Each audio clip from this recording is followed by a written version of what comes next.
Hello, আসসালামু আলাইকুম। আমি মাসিয়া মাহমুদ। আপনাদের সাথে চলে আসলাম নতুন একটি গল্প নিয়ে। আশা করি সবাই অনেক ভালো আছেন। তো চলেন শুরু করা যাক। পুরানো জিনিস সংগ্রহ করা ছিল আবিরের নেশা। পুরানো মুদ্রা, ঘড়ি, বই যা পেত কিনে আনতো।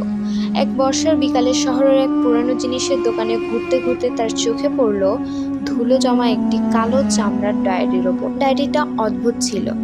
মলাটে কোনো নাম নেই, কোনো নকশা নেই, শুধু মাঝখানে আঁচড়ের মতো কয়েকটি দাগ।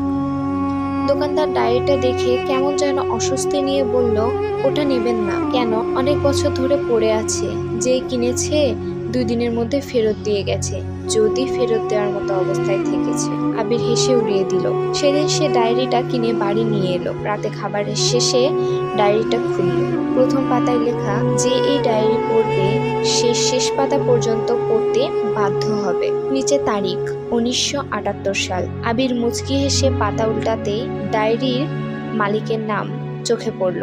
ডায়েরির মালিকের নাম ছিল মাহির। প্রথম দিকের লেখাগুলো ছিল সাধারণ, কিন্তু ধীরে ধীরে লেখাগুলো অদ্ভুত হতে শুরু করলো। এক জায়গায় লেখা, আজ রাতে জানালার বাইরে একজন মানুষ দাঁড়িয়েছিল। সে নড়ছিল না, শুধু আমার ঘরের দিকে তাকিয়েছিল। পরের পাতায় লেখা, লোকটা এখনো দাঁড়িয়ে আছে। 3 দিন হয়ে গেল। আরো কয়েক পাতা পরে, আমি পুলিশ ডেকেছিলাম, তারা বলেছে বাইরে কেউ নেই। আবির পড়তে পড়তে হেসে ফেলল। এই নিশ্চয়ই কোনো কল্পকাহিনী। কিন্তু পরের লাইনটা দেখে তার হাসি মিলিয়ে গেল। যদি তুমি ডায়েরিটা পড়ে থাকো, তাহলে আজ রাত থেকে সেও তোমাকে দেখতে শুরু করবে।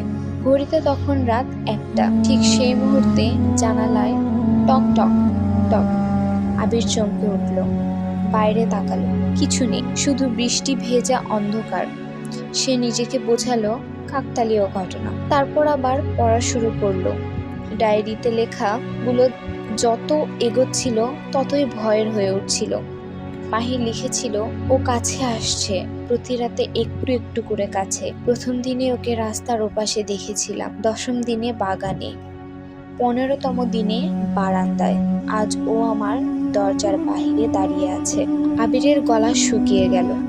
অদ্ভুতভাবে তার মনে হতে লাগলো কেউ যেন বাড়ির বাইরে হাঁটছে, ধীরে ধীরে ভারী পায়ে। ঠক ঠক ঠক শব্দটা বাড়ির চারপাশে ঘুরছে। আবির সাহস করে দরজা খুলল। কেউ নেই, কিন্তু ভেজা মাটিতে পায়ের ছাপ, আর সেই ছাপগুলো শেষ হয়েছে তার দরজার সামনে। ফিরে যাওয়ার কোনো ছাপ নেই। সে রাতে আবির ঘুমাতে পারল না। পরদিন সকালে সে ডায়েরিটা ফেলে দিতে চাইল, কিন্তু আশ্চর্যভাবে ডায়েরিটা খুঁজেই পেল না। সন্ধ্যায় আবার নিজের টেবিলের ওপরে দেখতে পেল, যেন কখনো সরাই নাই। ভয়ে ভয়ে আবার খুলল। শেষ লেখা যেখানে শেষ হয়েছিল তার নিচে নতুন একটা লাইন, তুমি বিশ্বাস করতে শুরু করেছ। আবিরের বুক ধক করে উঠল।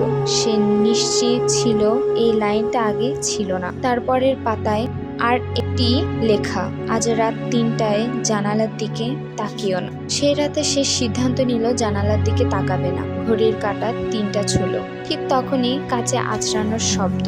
বসে রইল, শব্দটা থামছেই না। আবির চোখ বন্ধ করে রইল, কিন্তু মানুষের কৌতূহল অনেক ভয়ঙ্কর। কয়েক মিনিট পর সে ধীরে ধীরে জানালার দিকে তাকালো, আর সঙ্গে সঙ্গে তার বুকের রক্ত যেন জমে গেল। জানালার ওপাশে একটা মুখ, অস্বাভাবিক লম্বা, কালো চোখ, মুখ জুড়ে অমানবিক হাসি।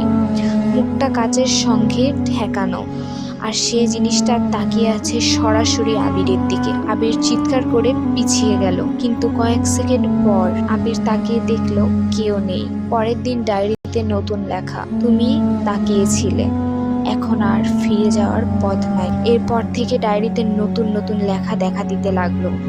লেখাগুলো ভবিষ্যৎ বলে দিচ্ছিল, আগামীকাল তোমার প্রিয় মগটা ভেঙে যাবে। ঠিক ভেঙে গেল। তোমার বন্ধুর সাথে ঝগড়া হবে, হয়ে গেল। তারপর একদিন আবার একটি পাতা খুলতেই জমে গেল আবির। সেখানে লেখা ছিল, বুধবার রাত 11টায় বিদ্যুৎ চলে যাবে। সেটাও হলো। পরের দিনের লেখাটি আবিরের মনে আতঙ্কের সৃষ্টি করলো। লেখাটি ছিল, 25 জুলাই রাত 3টা 17 মিনিটে তুমি মারা যাবে। তারিখটা ছিল মাত্র 4 দিন পর। 4 দিন ধরে আবির বাড়ি ছাড়লো না। সব দরজা জানালা বন্ধ করে রাখলো। 25 জুলাই এলো, রাত 3:10। আবিরের হাত কাঁপছে।